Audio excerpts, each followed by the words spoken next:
regards to using Moka, the effect that it did have on his life and just where he is today.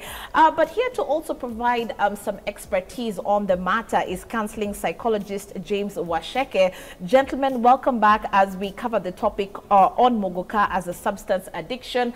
Thanks again for requesting for this particular talk.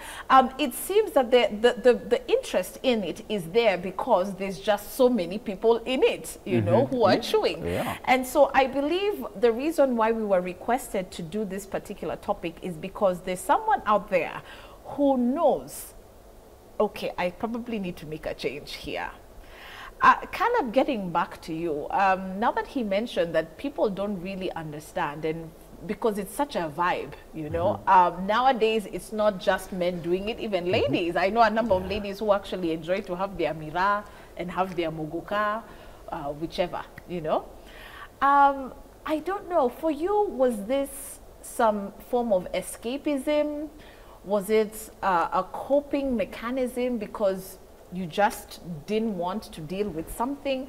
How, why are more and more people just getting so attracted to it? Mogoka, okay, first of all, people are getting attracted to it because it's become common. Okay. Yeah, it wasn't common back then. By the time I was starting chewing Mogoka, I was doing it for fun. And the fun lasted quite a while. It was a lot of fun, actually. But then now, you know, things just halt. Your academics, your relationships, the people around you that are supposed to be, you know, your responsibility. You lose so much, your spirituality. But then now you cannot, like James said, you cannot, it's hard to get out of it. But I so see, you wish, you wish to change instantly, but then you cannot change instantly. But you know, I see some sense of camaraderie around guys who chana. Like it's almost like a brotherhood, like a sisterhood, and you guys are really, you know, connecting.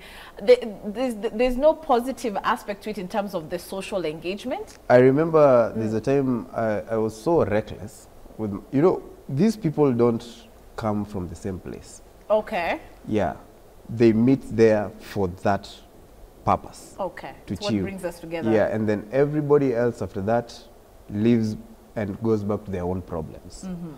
So you find that most of the people there, there's someone who's there for the fun, there's someone who's there for the company, there's someone who's there because there's chaos at home, there's someone who's there because they're doing, everyone is there for their own specific reason. All right. So there came to a point in my life where now it stopped being fun. Yeah. So now I'm doing it for the company and the fun that I'm having with the people at that particular point that I'm using. Yeah. But then after that, I get back to the same reality checks in. The moment reality checks in, you can even hate yourself. Right. So that's when you will never even desire a minute out of the high of whatever substance it is that you're using. Yeah, hence the dependency. Yeah, that's it's really, really dangerous. It is. Yeah. It is. Okay. James, looking at how this affects you health-wise, because when we talk about the effects, you know, we've tackled about the mind. But physically, you know, there are effects, there are side effects to actually chewing. And this is chronic use of Mogoka. What can you tell us? Well, Karab just told us one, you know, it affects your teeth in a very big dental, way. Yeah. You know, when you start having dental issues, that's one of the health challenge. But majorly, and now what we are dealing with in counseling each and every day, when we are meeting the clients who have more so fertility issue, 9 out of 10 clients we meet, there's a connection with an addiction. Oh. And to some, there is a connection either to Mogoka or alcohol.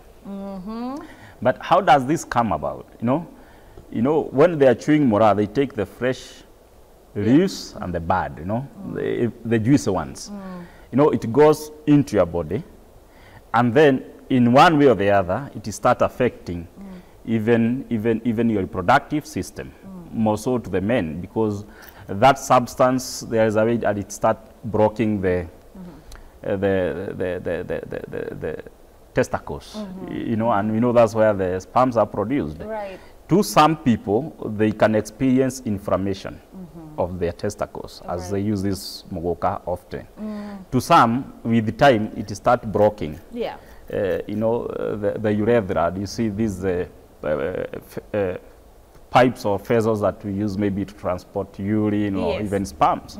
So eventually, it brings blockage in that system, and therefore you see you cannot fertilize, you know, or else in some cases it gives you very poor quality of sperms. Right. And you know, very poor quality of sperm, and of course that now comes with very low sperm counts.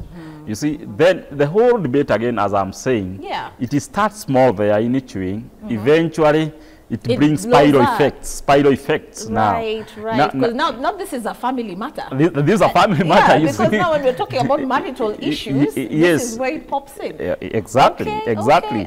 And again, you see also they take it, sometimes they can even chew overnight. You know, you see also this is a person who is sacrificing the family life for the sake of using Moka. Are you getting it? Because the time you should be in home, you are somewhere enjoying and chewing. Yes. So again, it brings the whole counseling debate again in another aspect there. Right. But let's not miss that point, and especially to the young people there who are into this. Now those effects are becoming more evident. Research has been around that area. It's really affecting the issue of the sperm count, you know, and then very low quality of your sperm. And eventually that's have an effect on fertilization part of it. Right. And the whole thing to do with infertility. Oh, wow. But again, as Caleb said, these people who really take Moka, they really have time for food. But as you chew, your body, you know, it will react because there is some juices are produced in your body for digestive system. Because by chewing, you are acting other hormones in your body. And they have to act. So you see, you are swallowing this juice of Moka, and then the pancreatic and other digestive systems are confusing this as eating. You know, they start now releasing their juices at the same time. Right. So you realize with the time, that's why we have issues to do with constipation. You know, because and ulcers. And ulcers. Right. You know? I've had a lot of people who chew talking about how they have ulcers, you know, acidity and ulcers. Right. And basically the issues of ulcers, you know, these are stomach wounds. Out of maybe bunch of these artists that they thought there is food. We need to digest these like hydrochloric acid and then find no, it's just juice of Moka. And there's nothing there. So the body is doing what it ought to be doing, right? Yes, but eventually the consequences comes there. Wow. And that's why we talk of the cases of constipation for those people who are kind of using Moka. I had something funny with it, though this is a joke. After wedding and in, if you want to give somebody some food, even if the food is sweet like how, hawezi achana Moka kuja kule chakula. They are there. They just want to enjoy this. That is 100% true. They just want to enjoy that. You have zero appetite. You have zero appetite. It doesn't matter, like the way he's saying, doesn't matter what spread, what mash is happening kwa nyumba, nini. Food is an enemy of Moka. Wow. That's why they end up losing weight, you know. And eventually, again, as I'm saying, this got a spiral effect. They even start having issues with personal hygiene. You know, that's also an effect. Exactly. You know, because you just sit there, you're chewing mirror every day. The company you are with, no one is in touch with reality. You are all in your own world. Right. So it's even hard to start knowing, hey, you are messing up. You know, you are forgetting to take care of yourself. You cannot date while chewing. Really? You cannot. Tell me something else. It's either the relationship began while you're chewing, the moment together. The moment one departs from the high, the relationship is over. Because I cannot keep up with you. You cannot. This cannot be normal that for 12 hours plus you have not had a shower. Someone who's chewing and someone who's not chewing cannot be a thing in a relationship. That's a very bold statement. You see, he says something there. It also affects self-esteem. Oh, wow. That's why you see most of the addicts of either Moka or any drug, they really go into the dating world, or they really go into relationship issues. Oh, really? But again, we ask ourselves another question there as a psychologist. They are not into dating world, yet they are of the age. So where are they taking their libido? An aspect of masturbation comes out there. Hey? Clearly, it comes out there. Comes out there. Right. And it's also an addiction. That's another thing. And a serious one. Yeah. And a serious one. Yeah. But the point is, what I want to take from Caleb is, it also affects self-esteem in a very big way. It does. Even if Caleb can tell us here, they don't even look themselves in the mirror. No, any drug addict won't look. Yeah, because you said you hate yourself. Yeah, you already know Yeah. how you hate yourself. Yes. So back to this libido thing. Is this the part where you say no comment? But I want you to Okay. tell me the truth. I mean, to be honest, I've heard about this, that there is literally a nil sex drive when it comes to people who chew. There is barely any desire. All right. For it. Personally, I've never experienced issues in my libido. I've been okay all through. But I've gone for long durations of time without having sexual intercourse. Right. And as is common with quite a number of people. Yeah, because if they want to be honest. If they want to be honest. if they want to be honest. Yeah. And you can experience a long duration of time without sexual intercourse by choice. Yeah. Or by circumstances. So mine is mostly due to circumstances, because now how do you approach a lady with a mouthful of something, that's not being swallowed for a very long duration of time. Right. It's not fancy. It's not fancy at all. It's And then you not cruising fancy. around with a dustbin. Come on. Because you need to spit it out. Yeah. I mean, that's So- just, it's very off-putting, isn't it? Yeah, so it's true what Yeah. James is saying. Yeah. For the part of the libido and how it affects it, I think he can explain it Yeah. much better. I like that. Explain. But anyway, yes, it's a very serious issue. And you know why I'm insisting on that is because we have a lot of gentlemen who watch this show in secret. But because you have specialists who are in the fertility area, they will tell you that men just don't want to confront this situation and say, by the way, it could be me with the issue. It could be, Yes. I'm the one contributing to the family issues. There's nothing happening. There's no progress. You see, we have received cases of somebody who uses Moka. We say he have an issue with the inflammation of the testicles. And as we know, and biology tells us, testicles, that's a factory. Yeah. That's the It factory is. of the sperms, Right. And that's when they're there, then you feel you need to do something, Right, It's like a scent of the sexual energy and libido and all that. So this is what I was saying. Again, every drugs react with people differently. Correct. Yeah. And every person who is battling this have their own story. But if these people, they have no any issue Yeah. with their sexual life, but on the same time they are not dating, and they are spending much of the time Yeah. in Mogokabi issue. That one is telling you, as long as they're healthy enough, and at one point of their life they have been sexually active, there will be desire Of to course. re-experience that, that feeling again. But this time round, they have no person to re-experience this this feeling again, because then they're now addicted on their own world. Yeah. So eventually, as I'm saying, one drug leads to another disease, because they start now exploring their sexuality among themselves, yes. individually. Right. And this is what probably we call masturbation. Correct. Again, it can start like a joke. Eventually it becomes severe. Maybe you have a discussion, talk about masturbation on its own another day. We will. But yeah. I just wanted to mention that, because even if you go to rehabs, that's why I said an addiction is an addiction. If you go to the rehabs, where most time that's my work, you'll find also that's a side disease. Correct. It's okay, we are treating alcohol addiction here. But it's then okay, now we you are, have this other one we that are has treating, mushrooms. But now this is a man. At Yeah. one time we have rocked him somewhere. He's now eating and resting. So what do? They start paying attention to their bodies. Eventually, it leads to masturbation. Oh my goodness. A debate we should have another day. Okay. Okay. Caleb, jump right in, because we want to understand the reality check, because I want us now to steer the conversation towards the solutions, right?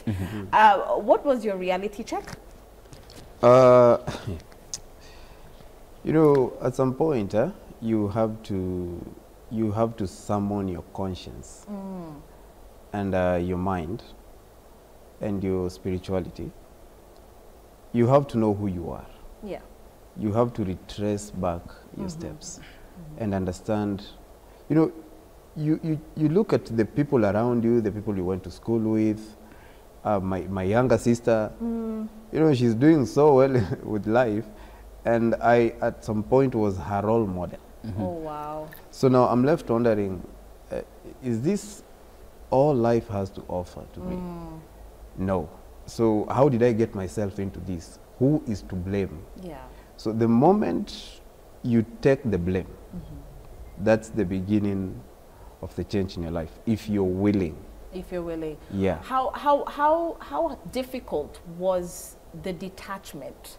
What did you have to do? Okay, the withdrawal symptoms. Okay. Serious withdrawal symptoms. I used to shake, literally, alone. I used to vomit anything that goes into my mouth, Yeah. including water. Oh. Yeah, at some point I used to vomit substance with, you know, blood stains and stuff. Mood swings, you know, trying to not believing that I'm actually living this world and getting into reality. Yeah. Yeah, so those are some of the challenges that I faced. Another challenge, which is the most common challenge, and the one that affects someone so much to the extent of even going back, is you know, the perception of the society.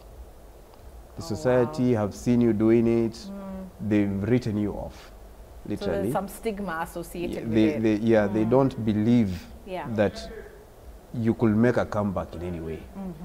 So the fact that I'm kind of ignorant to that. Yeah.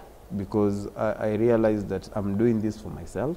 Okay. For the people that, you know, love me. All right. For my future, my career. Yeah. And my spirituality.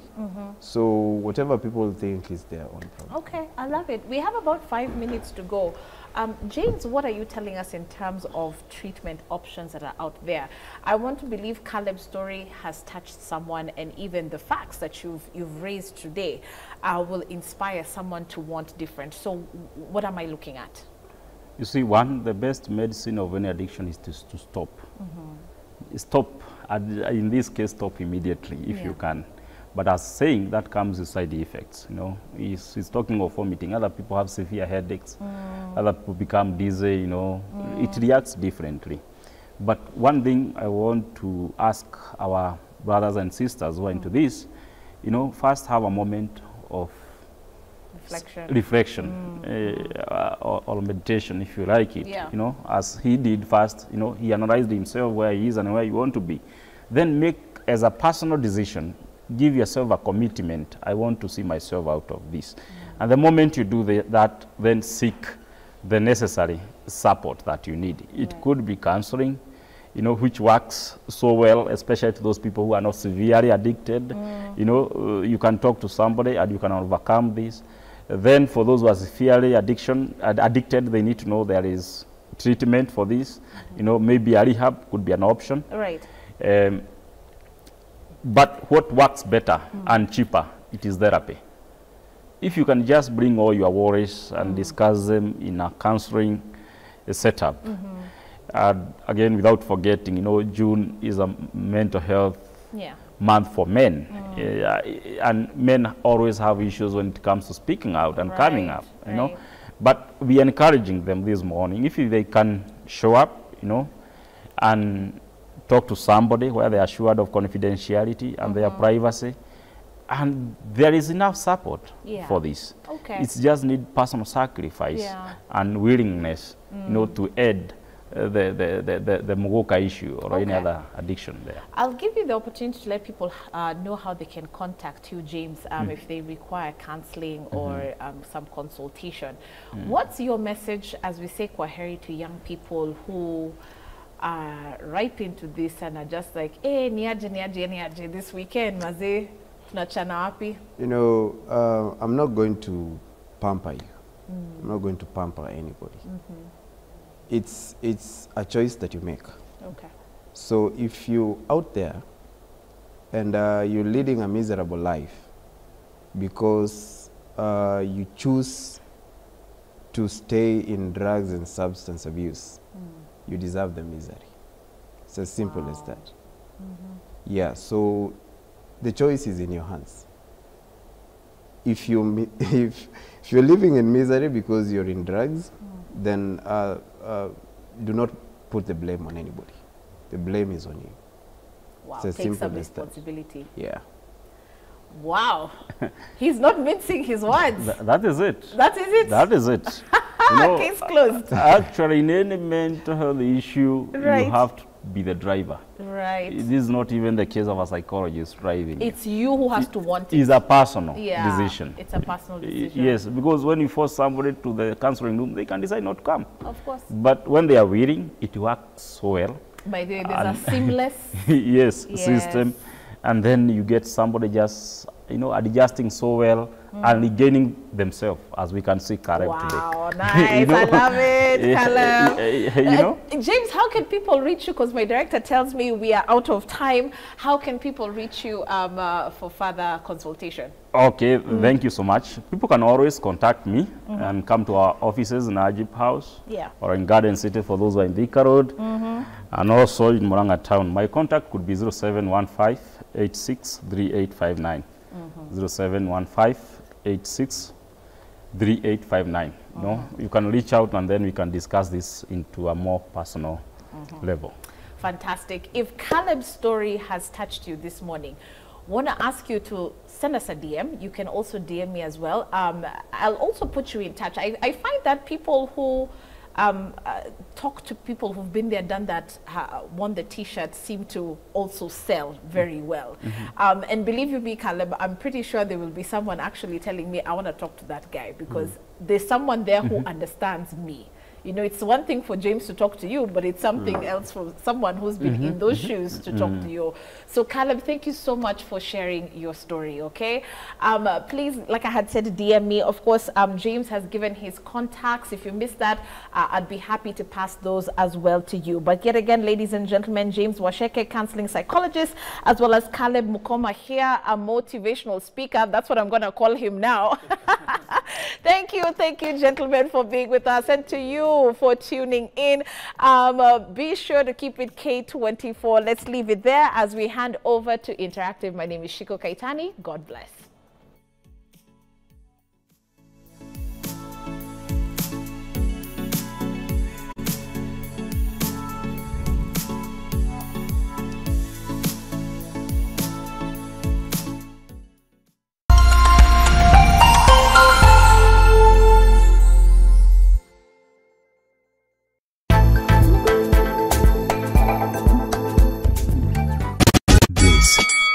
This is the biggest reggae and rhythm show.